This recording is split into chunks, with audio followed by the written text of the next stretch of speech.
Number 1972। Gratuity का meaning क्या है आखिरकार?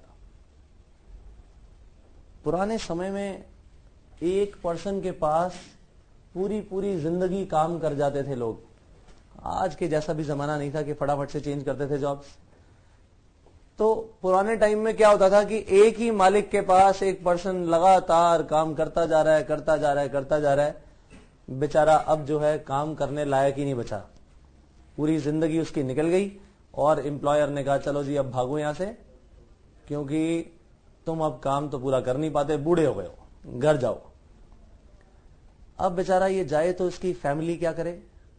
इसने पूरी लाइफ अपने एम्प्लॉयर को जो है आगे बढ़ाने में लगा दी। इसे क्या मिला? लेबर लॉज का जो एक्चुअल पर्पस है ना, वो यही है कि सारे के सारे एम्प्लॉइज को कुछ ना कुछ ऐसा सपोर्टिंग हैंड दिया जाए जब वो जॉब छोड़कर चले जाए। उनमें से एक है ग्रेचुटी, और ग्रेचुटी एक तरह से गिफ्ट है। गिफ्ट एक्चुअली इस एक्ट के अप्लाई होने से पहले भी कई लोग अपने एम्प्लॉइज को गिफ्ट देते थे। हर एम्प्लॉयर बुरा थोड़ी होता था, वो तो जितने एम्प्लॉइज पुराने होते जाते थे उनका बेनिफिट उतना ही बढ़ाते रहते थे। और सरकार को लगा कि भाई ये बात जो है सब जगह एप्लीकेबल होनी चाहिए, तो gratuity act came into picture. Gratuity act में क्या कहा गया कि अगर हमारा ये एम्प्लॉयर जो है पूरी जिंदगी या कितने भी टाइम ये काम लेता है अपने एम्प्लॉय से, तो eight the time of termination of services of whom? Employee.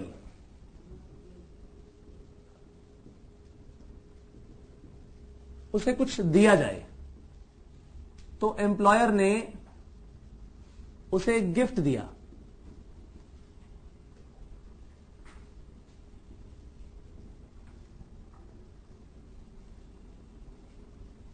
Gift का नाम क्या रखा गया? ग्रेचुटी। एम्प्लॉयर को मिलती कब थी? ये जो टर्मिनेशन वर्ड है, ये टर्मिनेशन कैसे हो सकता है जरा बताइएगा। या तो वो नॉर्मली रिटायर हो जाए। नॉर्मली रिटायर होने का मतलब क्या है कि मैं यहां से जॉब छोड़ के जा रहा हूं जी, मैं अब कहीं और काम करूंगा, कोई बात नहीं, कोई टेंशन नहीं है। ये भी क्या है? रिटायरमेंट है। एक होता है कि एक पर्सन ने अपनी पूरी लाइफ काम किया, उनकी एक रिटायरमेंट की एज होती है। 60 इयर्स पूरे हो गए, चलिए ठीक है जी, अब तो ये आपकी रिटायरमेंट की डेट ही आ गई, इस दिन तो आपको रिटायर होना ही होना है। ये क्या है? सुपर एन्युएशन। क्या कहलाती है? सुपर एन्युएशन। इसका मतलब एक बार अगर पर्सन रिटायर होना चाहे तो या तो वो कैसे रिटायर होगा? अपनी इच्छा से रिटायर हो गया, चेंज कर लिया उसने, और अगर उसकी एज पूरी हो जाए तो सुपर एन्युएशन कहलाएगा। यानी या तो रिटायरमेंट से या फिर सुपर एन्युएशन से। ठीक बात है कि नहीं? उस पर्सन की डेथ भी तो हो सकती है, इस बीच वो डिसेबल भी तो हो सकता है। ठीक बात है कि नहीं? देखिए, हर वो एम्प्लॉई जिसने 5 साल की कॉन्टिन्यूस सर्विस दी है, क्या कहा मैंने? 5 साल की कंटिन्यूस सर्विस दी है, कम से कम 5 साल की, नॉट लेस देन 5 इयर्स, उसे ग्रेचुटी दी जाती है। क्या कहा मैंने? एटलीस्ट 5 इयर्स जो काम करेगा उसे क्या मिलेगी? ग्रेचुटी मिलेगी। तो जो एम्प्लॉई एलिजिबल है इस काम के लिए वो कौन है? Who has worked कितना टाइम? Not less than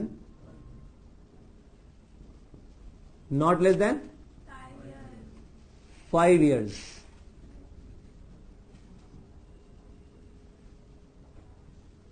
और वो भी 5 इयर्स कैसे? कॉन्टिन्यूअस सर्विस के। क्या कहा मैंने? कॉन्टिन्यूअस सर्विस, ये बहुत ही ज्यादा इंपॉर्टेंट वर्ड है।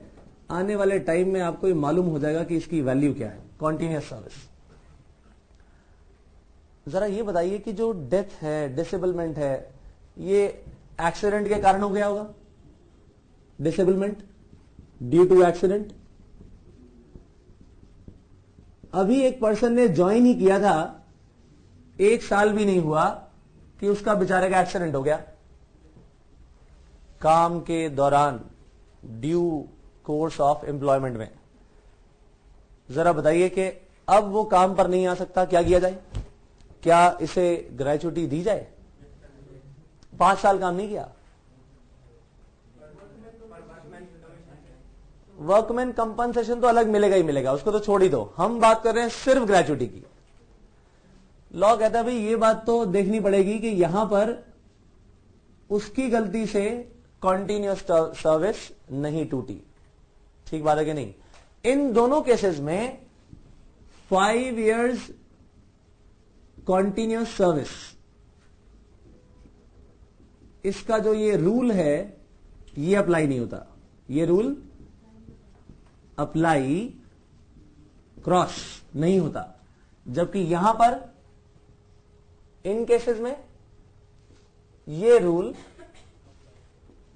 अप्लाई होगा। टिक लगा दिया मैंने। Is this very clear? तो डेथ और डिसेबलमेंट के केस में जो है 5 कॉन्टिन्यूअस सर्विस रूल अप्लाई नहीं होता, जबकि रिटायरमेंट और सुपर एन्युएशन के केस में ये 5 साल की एलिजिबिलिटी का रूल, कॉन्टिन्यूअस सर्विस का रूल अप्लाई होगा। ठीक है। अब एम्प्लॉयर जो है कौन हो सकता है?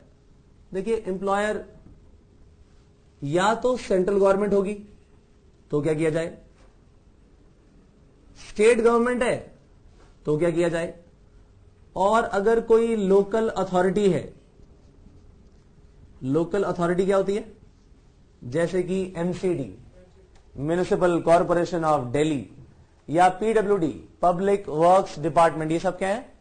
लोकल अथॉरिटीज है तो गवर्नमेंट का ही पार्ट। ठीक बात है कि नहीं? तो इन सभी केसेस में क्या किया जाए? किसे एम्प्लॉयर माना जाए? और मैंने आपको पहले भी बताया था, हम एम्प्लॉयर की डेफिनेशन आखिरकार पढ़ते क्यों हैं?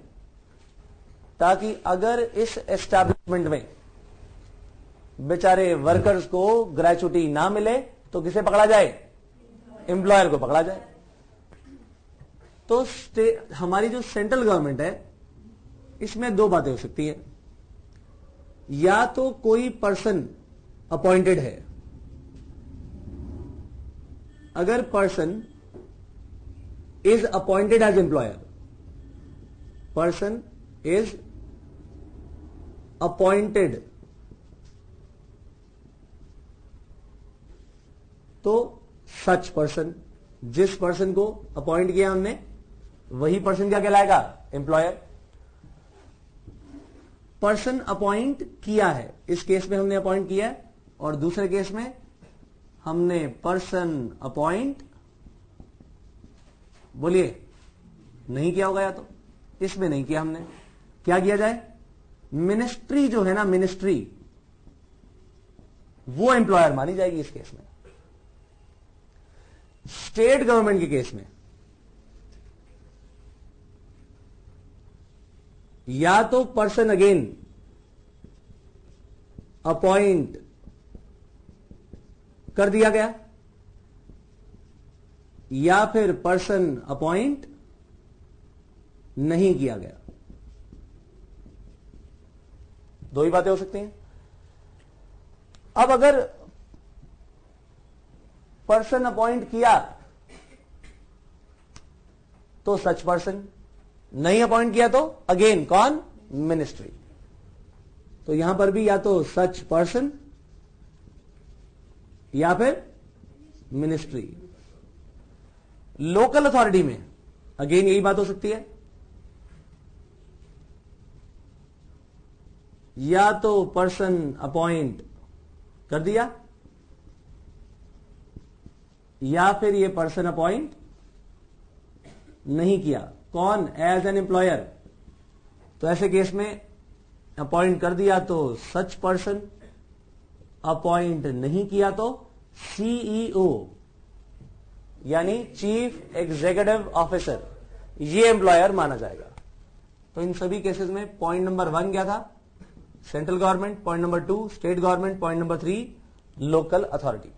आइए जरा बुक में आपकी जो है थोड़ी सी नजर डालें, क्या चीज है। पर्पस ऑफ द एक्ट पढ़ने वाले हम, लिखिएगा बाद में, अभी आपने लिखना नहीं है। ये तो क्विक रिवीजन नोट्स हैं आपके, सारे का सारा जितना भी आप पोर्शन पढ़ेंगे इमीडिएटली इसको देख के सब रिवाइज हो जाएगा। आइए पढ़ें purpose of the act. Purpose क्या था भाई? जो रिटायर होगा उसके बाय चांस वो एक्सपायर हो गया, रिटायर होने के बाद उसके पास कुछ काम नहीं है तो फैमिली को चलाएगा कैसे? इसी कारण हमने इसको एक्ट को अप्लाई किया। आइए देखें। When due to retirement the tenure of service of the employee comes to an end, it often results in fall in his regular earning and more often than not total stoppage of earnings। यानी हो सकता है कहीं और से उसकी income का कोई साधन हो ही ना, क्या किया जाएगा फिर? In case of death of the worker, members of his family face even more critical situation, और प्रॉब्लम बढ़ जाती है।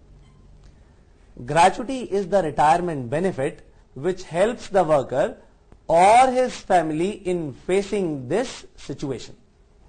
The purpose of this act is to support the employees after termination of their services due to retirement। बात समझ आ गई सभी को? अगला जो बॉक्स में लिखा हुआ ऑब्जेक्ट है, ये डीसीएम मिल्स यानी दिल्ली क्लॉथ मिल्स वाले केस में डिसाइड हुआ था। उन्होंने या ये तो जो है इतनी लंबी सर्विस का, एम्प्लॉय की लंबी सर्विस, अनब्लेमिश्ड यानी बेदाग सर्विस का एक गिफ्ट है। पढ़ लीजिए फटाफट।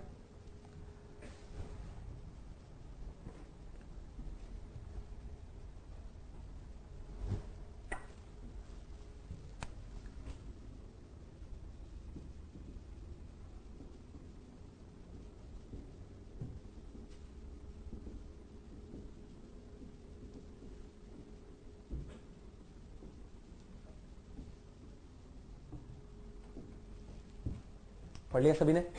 क्या लिखा है इसमें? कि उसकी लॉन्ग एंड अनब्लेमिश्ड सर्विस का एक बेनिफिट दिया गया। ठीक बात है कि नहीं? अब आप आ जाइए नेक्स्ट पेज पर जहां पर रिटायरमेंट की डेफिनेशन लिखी है, पॉइंट नंबर 3.6। 3.6 रिटायरमेंट मिला सभी को? रिटायरमेंट क्या चीज है? Termination of services of an employee otherwise than on superannuation. Otherwise than on superannuation का मतलब कि इसने खुद एज के कारण नहीं, खुद रिटायरमेंट ली है। सुपरएन्यूएशन क्या चीज है फिर? It means the attainment of such age by the employee as is fixed in the contract और conditions of service as the age on attainment of which the employee shall vacate the employment. जैसे ही वो इस as को reach करेगा, employment को उसे छोड़ना पड़ेगा। राइट? अब एम्प्लॉयर की डेफिनेशन अपने आप पढ़ लीजिए, ये मैं आपको ऑलरेडी करा चुका हूं। और इसमें हमारा बचा है last point, central government state government का पॉइंट पढ़िए, फिर मैं इसका हिस्सा आपको फिनिश कराता हूं।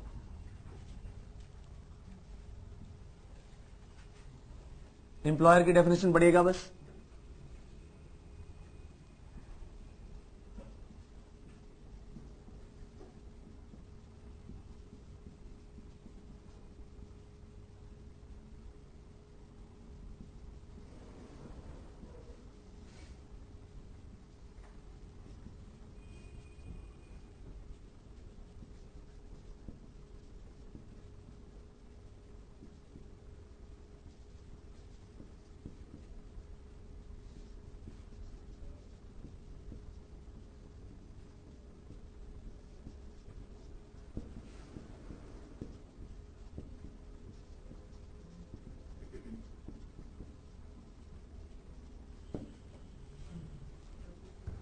पढ़ा सभी ने? अब जो ये एनी अदर केस है, इसे खुद पढ़िए और मुझे बताइए क्या हमने ये लास्ट एक्ट में पढ़ा था या नहीं पढ़ा था? बताइए फटाफट से। लेकिन ये नाम पढ़े थे जो नाम लिखे गए हैं? नाम पढ़िए जरा फटाफट से।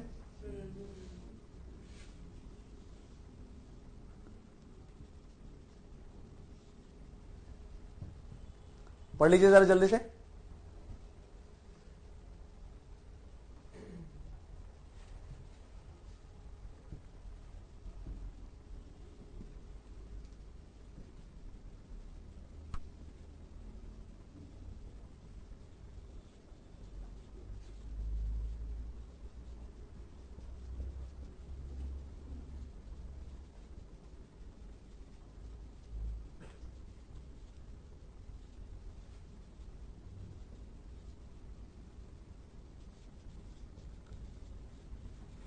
ये सारे वो नाम है जो आप अभी पढ़ने वाले हैं। वजह, क्योंकि ये पेमेंट ऑफ ग्रेचुटी एक्ट जिन पर अप्लाई होता है,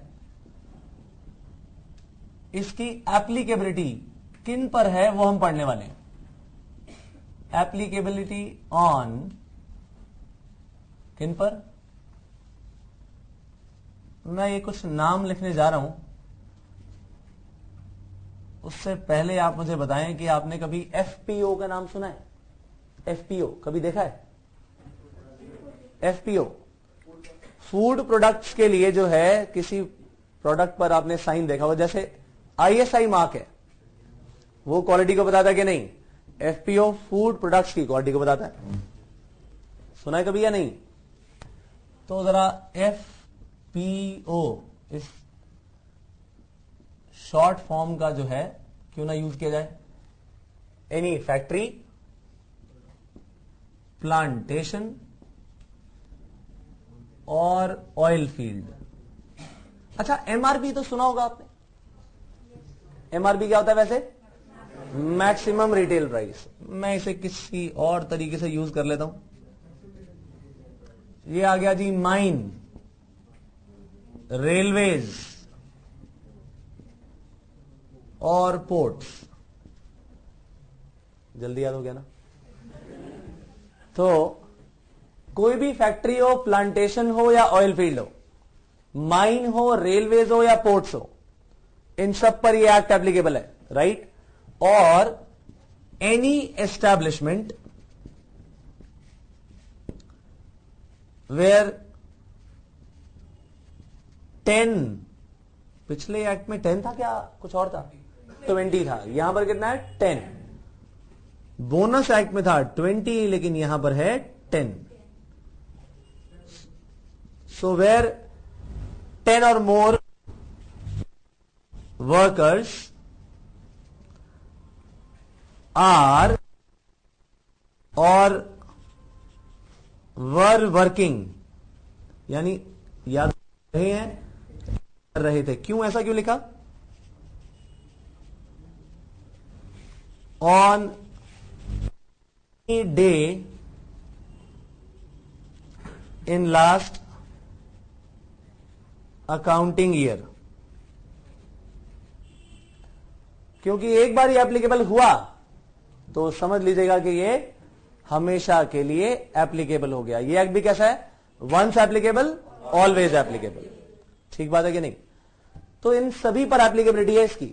और सेंट्रल गवर्नमेंट के पास तो पावर है, जो इस पूरी की पूरी लिस्ट में नहीं भी आते, उन सभी को इस पर्टिकुलर एक्ट में ला सकती है। एक ऑफिशियल गैजेट में नोटिफिकेशन देना पड़ेगा और वो ऑर्गेनाइजेशन भी इस लिस्ट में शामिल हो जाएगी। आइए पढ़े फटाफट। देखिए जरा एस्टैब्लिशमेंट कहां लिखा हुआ है।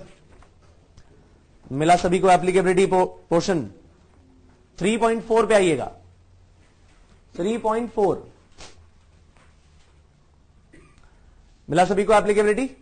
Okay, it applies to every factory, railway companies, plantation, port, mine, oil field, or every shop or establishment within the meaning of any law for the time being in force in relation to shop or establishment in a state in which 10 or more persons are or were employed on any day of the preceding 12 months. Last accounting year में, पिछले 12 महीने में जब भी ये एक बार भी number 10 या 10 से ज्यादा गया तो समझ लो ये एक्ट एप्लीकेबल हो गया। एप्लीकेबिलिटी टू अदर एस्टैब्लिशमेंट्स, यानी आपको मैं बता दूं कि ये सेम एक्ट एमसीडी पर भी अप्लाई होता है, म्युनिसिपल कमिटीज पर। ये मंदिरों पर भी अप्लाई होता है। आप कहोगे मंदिरों में भाई किसको सैलरी मिलती है? पंडित जी जो होते हैं ना, सैलरी मिलती है उन्हें। सही बता रहा हूं मैं। आपको लग रहा होगा कि पंडित जी को तो यार हम ही कुछ ना कुछ दक्षिणा दे आते हैं, वैसे उनकी सैलरी भी फिक्स होती है। तो जो ये लोग पंडित जी वगैरह हैं, इनकी सैलरी है, ये लोग जब रिटायर होंगे तो इनको भी ग्रेचुटी दी जाएगी। समझ आई बात के नहीं? तो एप्लीकेबिलिटी इसकी है। पॉलिटेक्निक्स, पॉलिटेक्निक का भी नाम सुना है? क्या होता है इनमें? वोकेशनल कोर्सेज होते हैं, इन पर भी एक्ट अप्लाई होता है। तो इसका मतलब ये गवर्नमेंट जैसे जैसे जिन लोगों को बीच में इंक्लूड करना चाहेगी उस पर ये एक्ट अप्लाई होता जाएगा। कोई चैरिटेबल इंस्टीट्यूशन है, कोऑपरेटिव सोसाइटी है, वो कहेंगे जी हमारा तो प्रॉफिट अर्न करना मकसद ही नहीं है। गवर्नमेंट कहेगी तो हम कौन सा कह रहे हैं कि बोनस दो, हम तो कह रहे हैं तुम्हें ग्रेचुटी देनी पड़ेगी। ग्रेचुटी एक्ट तो एप्लीकेबल होगा चाहे आप चैरिटेबल पर्पस के लिए काम करो, चाहे तुम्हारी कोई कोऑपरेटिव सोसाइटी हो, इन पर भी एप्लीकेबल होता है। गुरु रामदेव जी पर भी एप्लीकेबल है, बाबा रामदेव पर ही। प्रोविडेंट फंड और ग्रेचुटी पूरी तरह से अलग अलग होते हैं, राइट। चलिए आइए पढ़ें इस पॉइंट को, applicability to other establishments. Such other establishments or class of establishments in which 10 or more persons are or were employed on any day of the preceding 12 months, as the central government may by notification specify in this behalf, right? और क्या कहा है note में? The central government has extended the act upon educational institutions in which 10 or more persons were employed on any day of the preceding 12 months. और again continuity क्या कहती है? एक बार एप्लीकेबल हो गया तो हमेशा के लिए, वंस एप्लीकेबल ऑलवेज एप्लीकेबल। जरा पढ़ लीजिए एप्लीकेबिलिटी ऑफ द एक्ट के decide case laws. Municipal council और कमिटी, टेम्पल्स, जगन्नाथपुरी, सुना है किसी ने नाम? कितने करोड़ों अरबों रुपए वहां पर सिर्फ और सिर्फ लोग दान दे आते हैं। जो भी सोना पहना हुआ है सब कुछ उतार के वहां पर ऐसे दे आते हैं। कितने केजी सोना तो ऐसे ही दे आते हैं, राइट। जो पहना होता है सब उतार आते हैं, सारे के सारा सोना जितना पहना हुआ है। ऐसे ऐसे लोग भी हैं वहां पर, राइट। तो जरा सोचो कि वहां पर पंडित जी, तो वहां पर जो सिस्टम है वो कुछ ऐसा नहीं है कि भाई जो भी आके पंडित जी आए, हाँ जी ये तो मेरा हो गया, ऐसा कोई सिस्टम नहीं है वहां पे। वहां पर क्या है, वो सारा का सारा मंदिर की ट्रस्ट में जाता है और हर एक पर्सन की जो वहां पर पंडित जी हैं उनकी सैलरी फिक्स्ड होती है। तो वहीं पर ये केस हुआ और वहां पर पंडित जी ने कहा जी मैंने पूरी जिंदगियां निकाल दी, मुझे ग्रेचुटी मिलनी चाहिए, सोना। अच्छा चलिए, तो उस केस में ये साबित किया गया कि हाँ मंदिरों में काम करने वाले जो ये लोग हैं, न सिर्फ पंडित बल्कि उसके अलावा भी इन सब लोगों को ग्रेचुटी मिलनी चाहिए। उसके बाद क्या था? Polytechnics, charitable hospitals, cooperative societies, इन सब पर यह एक्ट एप्लीकेबल होता है। आइए 3.10 पर आइएगा, मीनिंग ऑफ ग्रेचुटी। पढ़ लीजिए फटाफट से, ये ऑलरेडी मैं आपको बता चुका हूं।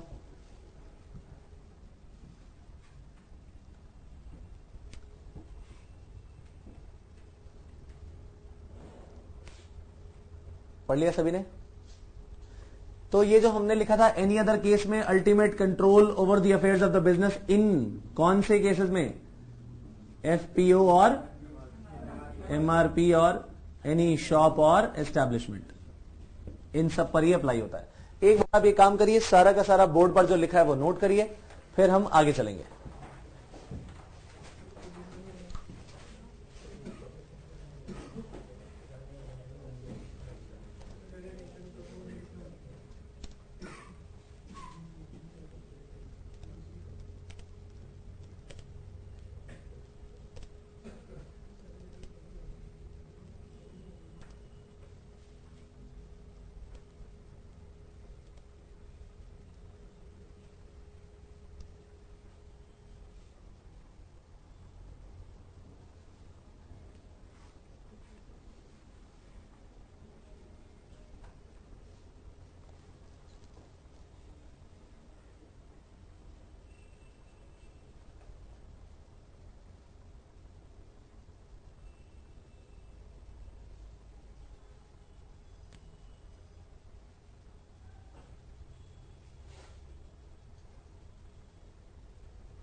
10 or more workers are or were working on any day in the preceding 12 months. Last accounting year preceding 12 months, ये लिख सकते हैं आप।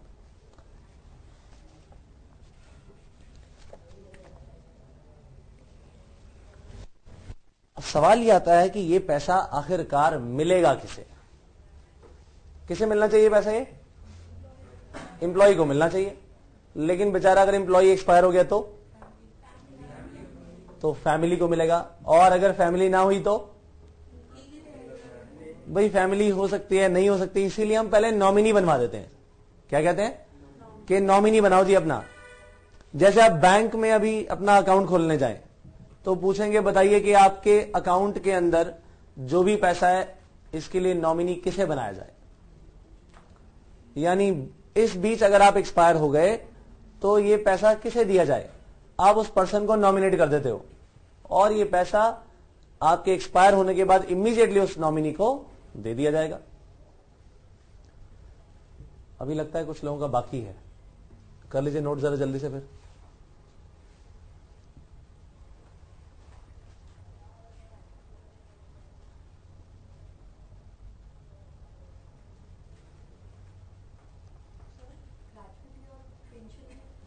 ग्रेचुटी और पेंशन भी पूरी तरह से अलग होती है।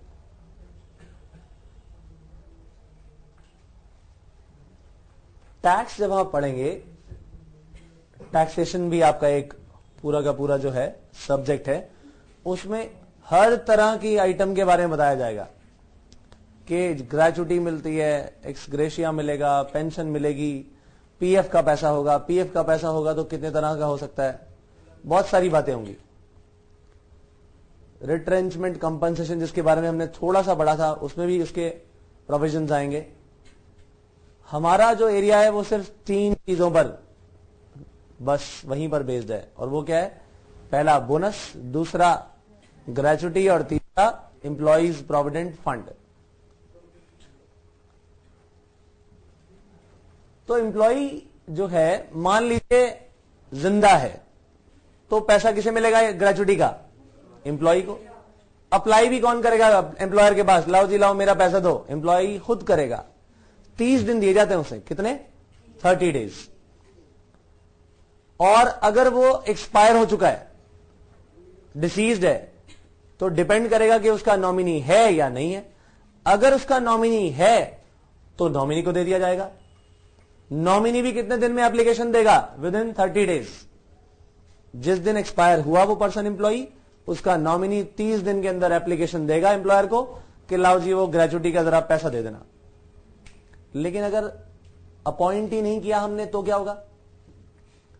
कोई नॉमिनी अपॉइंटेड नहीं है तो उसके लीगल रिप्रेजेंटेटिव को यह पैसा दे दिया जाएगा। अब लीगल एयर बनाना क्या, कई लोग तो विल बना जाते हैं, प्रूव हो गया, लेकिन हर कोई विल बना के जाता है क्या? तो ऐसे केस में कई बार गड़बड़ हो जाती है कि कोई लीगल एयर जो है, एक बेटा कहता है हाँ जी मैं लीगल एयर हूं, दूसरा कहता है जी मैं हूं, तीसरा कहता है मैं हूं, फिर उनकी मदर बोलती है नहीं जी नहीं मैं हूं। तो मतलब लीगल एयर जो है ये एक बहस का मुद्दा बन जाता है कि इसका लीगल एयर आखिरकार है कौन। तो इसीलिए इसके लिए वक्त भी ज्यादा दिया जाता है, 1 साल दिया जाता है एप्लीकेशन के लिए। कितना टाइम? नॉर्मली 1 साल दे दिया जाता है कि आप 1 साल में एप्लीकेशन दे दो। लेकिन जब ये लीगल एयर एप्लीकेशन लेके जाएगा तो इसे प्रूव करना पड़ेगा कि हां मैं ही असली लीगल रिप्रेजेंटेटिव हूं, और जब ये प्रूव कर देगा तो इसे पैसा मिलेगा। ठीक बात है कि नहीं? तो आखिरकार ये डिसाइड हो गया कि एम्प्लॉय अगर जिंदा खुद है तो ग्रेचुटी का पैसा कौन लेगा? एम्प्लॉय खुद लेगा। एप्लीकेशन कौन देगा? ये खुद देगा with in 30 days of termination of services. Very good. जिस दिन वो रिटायर हुआ उसी दिन से 30 दिन काउंट करने शुरू कर दो। लेकिन सुपर एन्यूएशन के केस में क्योंकि रिटायरमेंट की डेट पहले भी मालूम हो सकती है, ऐसा होता है कि नहीं होता? अब आज अगर मैं ज्वाइन करूं तो मुझे पता लग जाएगा कि अब किस डेट को मैं पूरे 60 ईयर्स का हो जाऊंगा, वो डेट आने वाली है।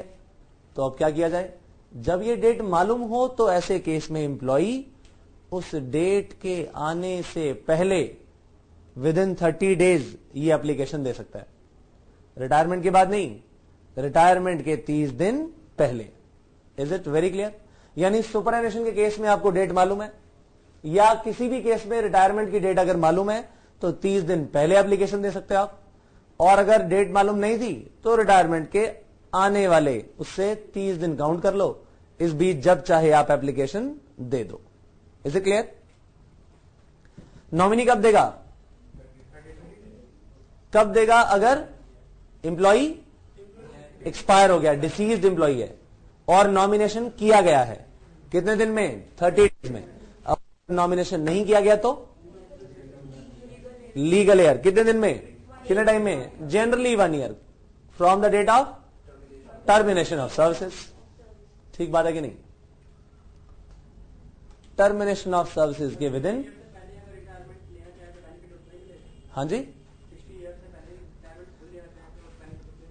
देखिए अगर वो रिटायरमेंट खुद लेना चाहता है तो इसकी कैलकुलेशन का एक तरीका है।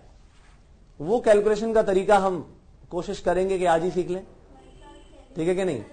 थोड़ा पार्ट निकाल के ग्रेजुएट में रखते हैं। नहीं, वो पीएफ के लिए होता है। वो पीएफ का होता है कि हर आप मंथ में से कुछ पैसा निकालते हैं, ये वो पैसा नहीं है। मैं अभी कैलकुलेशन आज हो सकता है इसकी आज ही बता दें। तो अभी जो है फिलहाल ये बात तय हो गई कि ये एप्लीकेशन ये 3 लोग देंगे, लेकिन फैमिली नॉमिनेशन जो होगा किस में से होगा? फैमिली में से होगा। क्या वर्ड्स कहे मैंने? नॉमिनेशन किस में से होगा? फैमिली में से। अब फैमिली में कौन कौन है? फैमिली में इनकी धर्मपत्नी आएंगी। ठीक बात है कि नहीं? वाइफ आएगी, और अगर वाइफ के पेरेंट्स इसी पर डिपेंडेंट है, क्या कहा मैंने? अगर वाइफ के पेरेंट्स यानी स्पाउस के पेरेंट्स भी इस पर्सन पर डिपेंडेंट है, स्पाउस का मतलब हस्बैंड के लिए वाइफ स्पाउस हो जाती है, और स्पाउस के लिए वाइफ के लिए हस्बैंड स्पाउस हो जाते हैं। स्पाउस का मतलब लाइफ पार्टनर। ठीक बात है कि नहीं? तो ऐसे केस में दोनों के जो पेरेंट्स हैं अगर वो डिपेंडेंट हुए तो फैमिली में आ जाएंगे। बात समझ आई कि नहीं? लाइक वाइज अगर कोई चाइल्ड आपने अडॉप्ट कर दिया, अपने बच्चे तो आएंगे ही आएंगे, लेकिन अगर चाइल्ड आपने अडॉप्ट कर लिया तो अडॉप्ट करने के केस में अगर ये लीगल है, लीगल अडॉप्शन है, तो ये समझ लीजिएगा कि वो अडॉप्टेड चाइल्ड भी आपकी फैमिली का मेंबर बन जाएगा, यानी वो भी क्या बन सकता है? नॉमिनी बन सकता है। अब इसके अलावा एक और केस आता है कि अगर किसी और ने आपके इस एम्प्लॉई के बच्चों को अडॉप्ट कर लिया, लीगली अडॉप्ट कर लिया, तो इन बच्चों को अडॉप्ट किया गया है वो इस फैमिली से हट जाएंगे, वो नॉमिनी नहीं बन पाएंगे। इज इट वेरी क्लियर और नॉट? फैमिली के केस में क्या होता है? एक तो वाइफ और उसके डिपेंडेंट पेरेंट्स, और इस हस्बैंड के भी अपने डिपेंडेंट पेरेंट्स आ गए।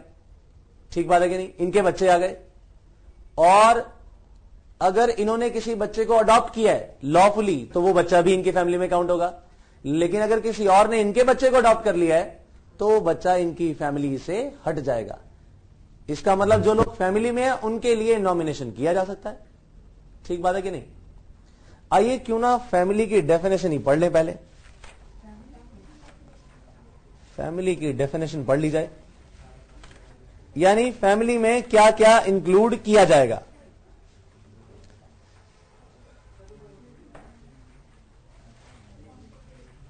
एक बात ध्यान रखिएगा, इसमें चाहे, सुनिए ध्यान से, अगर मान लीजिए इनका कोई बेटा था और उसकी मैरिज हो चुकी है और उसके बच्चे भी हैं, और इनका बेटा एक्सपायर हो गया, यानी इनकी बहू बची हुई है और इनके ग्रैंड चिल्ड्रन बचे हैं, तो वो भी इनकी फैमिली में आएंगे। Is it very clear? आइए पढ़ लें फटाफट। 3.13 है ये पॉइंट, मिला सभी को? आइए पढ़ें। तो फैमिली में कौन कौन काउंट होगा? The family shall be deemed to consist of, in case of male employee, himself, his wife, his children, चाहे मैरिड हो चाहे अनमैरिड हो, his dependent parents and the dependent parents of his wife, and the widow and children of his deceased son, if any. Window यानी जो बेटे के expire होने के बाद इनकी बहू बच जाएंगी, वो विडो हो जाएंगी. फीमेल एम्प्लॉय केस में क्या होगा? Herself, her husband, her children, whether married और अनमैरिड. हर डिपेंडेंट पेरेंट्स यानी इस एम्प्लॉय के, लेडी एम्प्लॉय जो है, फीमेल एम्प्लॉय, इसके पेरेंट्स डिपेंडेंट और इसके हस्बैंड के डिपेंडेंट पेरेंट्स, वो भी सब कौन है? फैमिली है. और widow and children of his deceased son, if any. आइए आगे. Where the personal law of an employee permits the adoption of a child, any child lawfully adopted by the employee shall be included in his family. Where the child of an employee has been adopted by another person, such child shall be excluded from his family. यानी इनके लिए nomination फिर नहीं हो पाएगा जो चले जाएंगे फैमिली से. राइट? तो आइए जरा अब किसकी बात की जाए? कौन लोग हैं जो एलिजिबल होंगे, कौन लोग हैं जो एप्लीकेशन देंगे. ठीक बात है कि नहीं?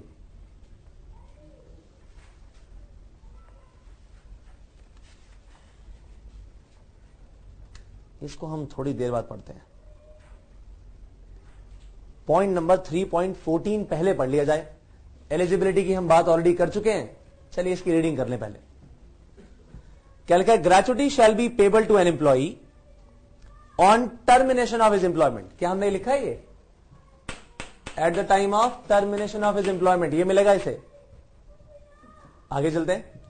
After he has rendered continuous service of for not less than 5 years, यानी कम से कम 5 साल की क्या? Continuous service. कब? ऑन हिज सुपरएन्युएशन और ऑन हिज रिटायरमेंट और रेजिग्नेशन. कौन से 2 सालों में ये रूल अप्लाई होता है? रिटायरमेंट और सुपरएन्युएशन में ये रूल अप्लाई होता है. आगे चलते हैं. ऑन हिज डेथ और डिसेबलमेंट ड्यू टू एक्सीडेंट और disease, the condition of completion of 5 years is not essential in this case. ये बात हम कर चुके हैं ऑलरेडी. अब डिसेबलमेंट का मतलब क्या है?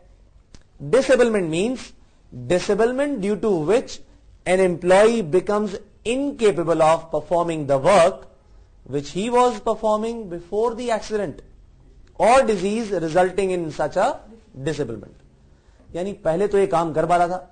मान लीजिए एक ना फैक्ट्री है जहां पर रिवॉल्विंग मशीन काम कर रही है, बहुत खतरे वाली मशीन होती है. अब काम करते करते बेचारे का एक्सीडेंट हो गया, अब टेम्पररी डिसेबलमेंट हो गई और सीधा हाथ जिससे काम होता था अब वो चला गया. क्या ये फुल कैपेसिटी में पहले की तरह काम कर पाएगा? अब क्या किया जाए? एम्प्लॉयर ने देखा यार ये हमारा एम्प्लॉय जरा ज्यादा ही वफादार था, तो अब भले ये अपना पहले जैसा काम न कर पा रहा हो, इसे किसी और काम में लगा देते हैं. भले इसकी सैलरी रिड्यूस कर दें लेकिन इसे जॉब से निकाला न जाए. जब वो थोड़ा ठीक ठाक होके आया, अब हाथ उसका सीधा तो था नहीं, राइट हैंड से तो बेचारा डिसेबल हो गया. क्या किया जाए? उसे कहा कि अब आप स्टोर कीपर हो गए, अब आप मशीन नहीं चलाओगे, लेकिन जितनी सैलरी आपको पहले मिलती थी अब उससे कम मिलेगी. बात तय हो गई. उसने कहा चलो ठीक है, कुछ तो मिला. अब इसने वहीं पर अपनी जॉब कंटिन्यू कर ली. अब वो कीपर बना हुआ है, सामान जो आता है और जाता है उसकी रिकॉर्डिंग कर लेता है, उसका ध्यान रखता है. अब जब ये रिटायर होगा तो इसकी ग्रेचुटी कैलकुलेट कैसे की जाएगी? 2 हिस्सों में. कैसे की जाएगी? 2 हिस्सों में. ये मान लिया जाएगा कि इसकी 5 साल की कंटिन्यूअस सर्विस ब्रेक नहीं हुई. बीच में हुआ था ना इसका एक्सीडेंट, ब्रेक नहीं हुई, वो कंटिन्यूड है. सैलरी पहले ज्यादा थी, बाद में सैलरी कम हो गई, तो कैलकुलेशन दो अलग अलग तरीकों से की जाएगी। Is it very clear? कैसे की जाएगी थोड़ी देर में देखते हैं। तो अल्टीमेटली होगा क्या, इस डिसेबलमेंट के कारण उसे दोबारा हो सकता है जॉब पे रख लिया जाए। आइए पढ़ें फटाफट से। एलिजिबिलिटी कैसे होगी, ये बात समझ लीजिए कि कम से कम 5 साल काम करना है। कितने साल?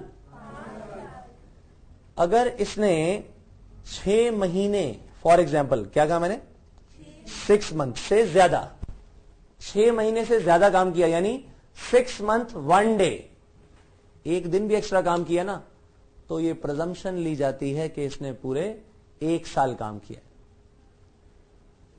फॉर एग्जाम्पल इसने 7 ईयर्स और 8 मंथ्स काम किया, आपके हिसाब से कितना टाइम होना चाहिए? 8 साल। वैसे तो भाई 7 साल और 8 महीने हैं, लेकिन क्योंकि जो ये बचा हुआ फ्रैक्शन था साल का, 8 मंथ्स 6 महीने से ज्यादा था, मोर देन 6 मंथ्स, 6 मंथ्स और मोर नहीं है ये, क्या कहा मैंने, more than 6 months, in excess of 6 months है, तो इसे आप पूरा 1 साल मान लेंगे। Is it very clear? चलिए अब मैं आपको बताने जा रहा हूं कि हम ग्रेचुइटी की कैलकुलेशन करेंगे कैसे। बहुत ही आसान सा काम है। टैक्स जब आप पढ़ेंगे, टैक्सेशन, टैक्स में भी ये पॉइंट आएगा, लेकिन उसमें जो है एक्चुअली 3 पॉइंट्स आएंगे। उसमें ग्रेचुइटी के लिए